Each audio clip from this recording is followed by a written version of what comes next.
சென்னையின் மேயர் பிரியா அவர்களே, நீங்க புரோட்டோகால் பத்தி பேசுறீங்களா?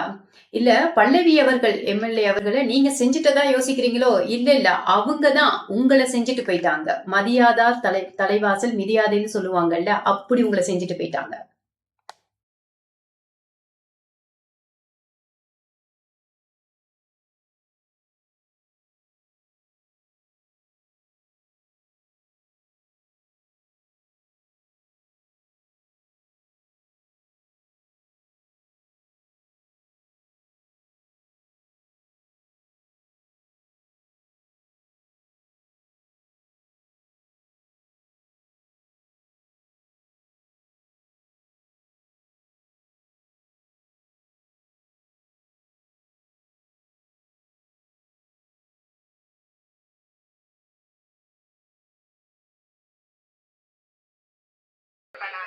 உறுப்பினரை வந்து புறக்கணிச்சு சொன்னாங்க. என்ன நடந்தது இங்க? ஏதோ எங்க கூட தான் பங்கேற்றாங்க. நீங்க ஒரு சரியாவே ஒரு அவங்களுக்கு ரெஸ்பான்ஸ் பண்ணல அப்படிங்கிற மாதிரி. இல்லையே, சட்டமன்ற உறுப்பினர்ன்ற முறையில் அவங்கள வந்து டிபார்ட்மெண்ட் சார்பாக அழைத்தோம். சட்டமன்ற உறுப்பினரும் எங்க கூட தான் ரிப்பன் கட் பண்ணாங்க.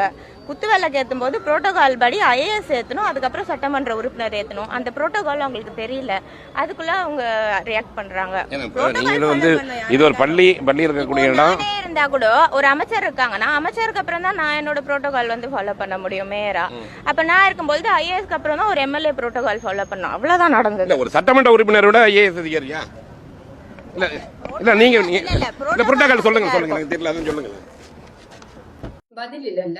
ஒரு சட்டமன்ற உறுப்பினரை விட ஐஏஎஸ் அதிகாரியா? பதில் இல்ல.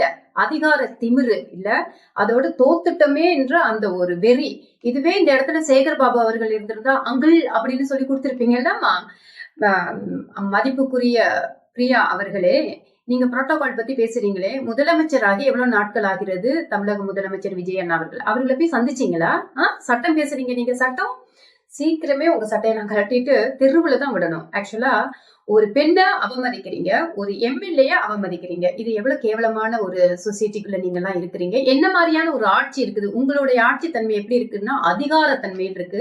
மக்களுக்கான ஆட்சியில நீங்க எல்லாம் இல்ல, பொறுப்புலையும் நீங்க எல்லாம் இல்லைன்றதுக்கு ஒரு மிகப்பெரிய முன்னுதாரணமா இருக்கு இன்னைக்கு இது. சென்னை மேயர் பிரியா அவர்களுக்கு நம்மளுடைய எம்எல்ஏ பல்லவி அவர்கள் கொடுத்த பதிலடி. நம்ம தொகுதி பொறுத்த வரைக்குமே எதுவுமே இன்னும் ப்ராப்பராக எதுவுமே செய்யலைங்க சார். இது வரைக்கும் ஏமாத்தின்னு தான் இருக்கிறாங்க. இதுக்கப்புறமும் வந்து அவங்க ஆட்சி வந்தால் இன்னும் ஏமாத்தின்னு தான் இருப்பாங்கன்றதுனால தான் நாங்கள் களத்தில் இறங்கி இருக்கிறோம். இன்னமும் வந்து அவங்க நாங்கள் தான் அப்படின்ற ஒரு ஆணவத்துலேயும் திமிர்லேயும் இருக்கிறாங்க. அது எவ்வளோ நாளைக்கு நீடிக்கும்னு தெரியாது. ஆணவத்தில் இருக்கிறவங்க எங்கே வருவாங்கன்னு கடைசியில் தெரியும் மக்களுக்கே. அது பார்ப்போம். இன்னும் 4 மாதம் அந்த பொறுமை தான் உங்கள்கிட்ட நாங்கள் பார்த்தோம். நான் கவனிச்ச வரைக்கும் பார்த்தோன்னா இன்னும் வந்தாங்க அவங்க எல்லாமே. இப்போ அவங்களும் இருந்தாங்க. நீங்கள் அந்த பொறுமையாக ஹேண்டில் பண்ண விதம் தான் ரொம்ப பிடிச்சிருந்தது. அதுக்கு தான் உங்களை கேள்வி. ஏன்னா இது வந்து இப்போ பொதுவாக வந்து அதிகாரிகள் சொன்னாலும் கூட நீங்கள் அடுத்த கட்ட தொடர்ந்து நடவடிக்கை என்னவா இருக்கும்? அப்படியெல்லாம் ஒன்றும் இல்லை சார். விட்டு கொடுக்கறதுனால கெட்டு போக மாட்டோம் இல்லைங்களா? எங்கள் தளபதியே பொறுமையாக தான் இருக்கிறாரு என்ன பண்ணாலும். அதனால தான் அவர் இந்த இடத்துக்கு வந்திருக்கிறாரு. அவர் பின்னாடி இருக்கிற நாங்களும் பொறுமையாக தான் இருந்துப்போம். பொறுமையாக இருக்கிறதுனால நம்ம ஒன்றும் தாழ்ந்து போயிட மாட்டோம்ல, பார்த்துக்கலாம். தாவேகா வந்து முதலமைச்சர், அதாவது முதலமைச்சர் அவர்களையும் சரி, அங்க இருக்கக்கூடிய எம்எல்ஏக்களையும் சரி, இந்த ஆட்சிக்கு வந்த அத்தனை பேரையும் மக்கள்ல சிலர் வந்து பயங்கரமா குறை சொல்றாங்க, சரியா? ஆனா எப்படியாப்பட்டவர்களை தேர்ந்தெடுத்து வைத்திருக்கிறார் நம்மளுடைய முதலமைச்சர் விஜய் அவர்கள். பொறுமை ரொம்ப அடக்கமான ஒண்ணு. அவங்க அங்க சொல்லும் போதே சொல்றாங்க, பொறுமையா இருக்கிறதாலயோ நம்ம விட்டு கொடுக்கறதாலயோ நம்ம கெட்டு போறது கிடையாது கண்டிப்பா. ஏன்னா இத்தகைய எண்ணங்கள் மக்களிடையே போய் கண்டிப்பாக சேரும். உங்களுடைய நல்ல நடத்தைகள் இருந்தால்தான் ஒரு அரசு அமைப்புக்குள் அதிகாரியாக உங்களால் வலம் வர முடியும் அப்படின்றது ஒரு உறுதியான சொல்லாகும். அதையும் தாண்டி நிறைய பேரோட விமர்சனம் என்ன இருக்கு தெரியுமா? இவங்களுக்கெல்லாம் எதுவுமே தெரியாதவங்க எப்படியெல்லாம் நடந்துக்குவாங்க அப்படின்னா திமுகவில் இருக்கிறவங்க தான் அதுக்கு சாட்சியே. அவங்க நடந்துக்கிற விதம் தான் அதுக்கு சாட்சியே. இதையும் தாண்டி அந்த ஊர்ல எதை செய்யல, இந்த ஊர்ல எதை செய்யலன்னா, இப்ப பிரியா மாதிரியானவங்க ஆட்சியில இருக்கும் வரைக்கும், அதிகாரத்துல இருக்கும் வரைக்கும் அந்த ஊருக்குள்ள எதுவுமே இன்னும் மாறலையா அப்படின்றத பல்லவி அவர்களே சொல்றாங்க. அவங்க ஆட்சியில இருக்கும் போதும் எதுவும் செய்யல, நாங்க அந்த பதவிக்கு வந்ததுக்கு அப்புறமும் எங்களை எதுவும் செய்ய விட மாட்டேன்றாங்க. ஆமாங்க, ஒரு குத்து விளக்கே ஏத்துறதுக்கு இத்தனை பாகுபாடு பார்த்து அவங்க அங்க இருந்து முகம் சுழிச்சு வெளியில போற அளவுக்கு நீங்க செய்யறீங்கன்னா, ஒரு கட்டமைப்புக்குள்ள எடுத்துட்டு வந்து அங்க இருக்கக்கூடிய அந்த ஊருக்குள்ள இருக்கக்கூடிய குறைநிறைகளை செய்ய நீங்க எப்படி வழிவிட்டு கொடுப்பீங்க? இதே மாதிரிதாங்க, இதே மாதிரிதான். இப்ப கரண்ட் கட் ஆகுது, இவங்க ஆட்சியில தான் இவ்வளவு கரண்ட் கட் ஆகுது, எங்களால வெளியில போக முடியல, அப்படி இப்படின்னா காவல்துறையிலையும் பாதி கருப்பாடுகள் இருக்காங்க, இந்த மின்துறையிலையும் பாதி கருப்பாடுகள் இருக்காங்க. இந்த மாதிரி திமுக ஆட்சி செய்த காலங்கள்ல இருக்கக்கூடிய அவ்வளவு பேரும் சில சில பதவிகள்ல இருக்காங்க. இருக்கு வரைக்கும் இவங்களால அந்த கட்டமைப்பை முழுசா உடைச்சி இவங்களுடைய வேலையை, இவங்களுடைய பணியை மக்களுக்கு முன்னாடி வைப்பது அப்படின்றது இந்த குறிப்பிட்ட டைமுக்குள்ள ரொம்ப கஷ்டமான ஒண்ணு. இதை நீங்க மக்கள் வந்து தெளிவா புரிஞ்சுக்கணும். இங்க பொறாம, போட்டி, தோத்துட்டோன்ற வெறி, இது எல்லாம் தான் தலை விரிச்சு ஆடுது. அப்படி இருக்கும்போது புதுசா வந்தவங்களுக்கு மக்களை சமாளிக்கிறதா, இருக்கிற ப்ராப்ளத்தை சமாளிக்கிறதா, இல்ல அரசுக்குள்ள எடுக்கக்கூடிய நடவடிக்கைகளை பொறுப்பேற்று ஒழுங்காக செயல்படுத்துறதா, இல்ல இந்த மாதிரி போட்டி, பொறாம, தோத்துட்டோன்ற கொதிச்சு கொந்தளிச்சு நிக்கிறவங்க கிட்ட நின்று ஃபைட் பண்றதான்னு எத்தனை கட்டமைப்பு, எத்தனை கஷ்டங்கள், எத்தனை கவலைகள் இருக்கு. இதெல்லாம் திமுக ஆட்சியில இருந்துச்சா? யார் இருந்தா அவங்களை கேட்க? ஒரு பயமுள்ள இல்ல. அதனால நீங்க நினைச்ச மேனிக்கு எல்லாமே செய்துட்டு இருந்தீங்க. அதுவும் இல்லாம இப்ப திமுக ஆட்சியில இருக்கும்போது யார் இவ்வளவு கேள்வி கேட்டாங்க? யார் இவ்வளவு கேள்வி கேட்டாங்க? இல்ல எங்க நீங்க தான் அவமதிக்கப்பட்டீங்க? யாருமே கேள்வி கேட்கல. இப்ப நீங்க கேள்வி கேட்கறீங்களா? தாவேக்கா வந்து அது செஞ்சுச்சா, இது செஞ்சுச்சா, எந்த ஒரு இதுவுமே இல்ல, எல்லாமே கவர்ச்சிக்காக தான் வாக்களிச்சு இப்படி ஆயிடுச்சு, நாடே நாசமா போயிடுச்சு, பிள்ளைங்களை எல்லாம் பயங்கரமா ரேப் பண்றாங்க. முதல்ல எல்லாம் எதுவுமே பண்ணாம இருந்த மாதிரி, கரண்ட் கட்டே இல்லாம இருந்த மாதிரி உங்களுடைய பின்பங்களை நீங்க உருவாக்குறீங்களே.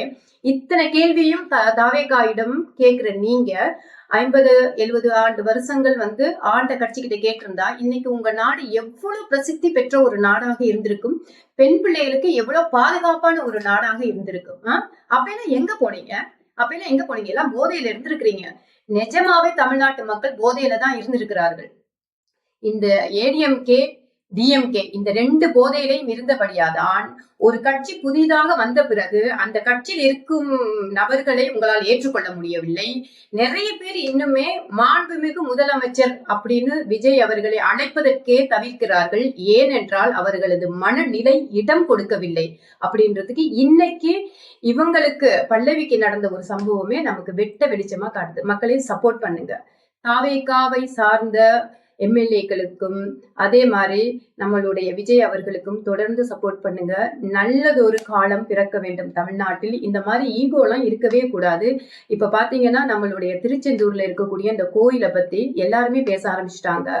காசு கொடுத்து கடவுளை போய் பார்க்கணுன்றது எவ்வளவு கஷ்டமான ஒரு மனநிலை. அங்கேயே 2 மனநிலைகள் இருக்கு. ஆக்சுவலா ஒரு 10 பேர் 2 hours நிக்கிறாங்க கால் கடுக்க கடவுளை பார்க்கனா, ஒரு 10 பேர் வந்து வித்தன் ஒரு 15 minutesலயே கடவுளை பார்த்துட்டு வெளியில போறாங்கன்னா நிக்கிறவங்களோட மனநிலை எப்படி இருக்கும்? கடவுளை போய் கோரிக்கை கொடுக்குற மாதிரியா இருக்கும்? கண்டிப்பா இருக்காது. இப்போ எல்லாரையும் எப்படி வச்சிருக்க, எங்களை ஏன் இன்னும் இப்படி கஷ்டப்படுத்துற, எப்படியாச்சும் நல்லா வச்சுக்கோ அப்படின்னு ஒரு நெகட்டிவ் தோட்டோட தான் போயிட்டு சாமி கும்பிட்டு போவாங்க. இந்த காசு இருக்கிறவங்க என்ன பண்ணுவாங்க? இப்படி சம்பாதிக்கணும், போயிட்டு எவன் வயிற்றுல அடிச்சா என்ன, நம்ம சம்பாரிச்சு கடவுள்கிட்ட கொண்டு கொடுத்தோமா, பார்த்தோமா, போனோமான்னு போய்கிட்டே இருக்க வேண்டியதான்ற இந்த மாதிரி 2 மனநிலையும் இப்போ சரிக்கு சமமா இருந்து கடவுளை வந்து பிரார்த்திச்சுட்டு போற மாதிரி ஒரு சரிசமமான மனநிலையை கொண்டு தாவேக்கா வந்து கொடுத்துருக்கு. இதை விட ஒரு பெரிய மாற்றம் என்ன இருக்க முடியும்னு நீங்க நினைக்கிறீங்க? மாற்றம் ஒன்றுதான் இங்கு மாறாதது.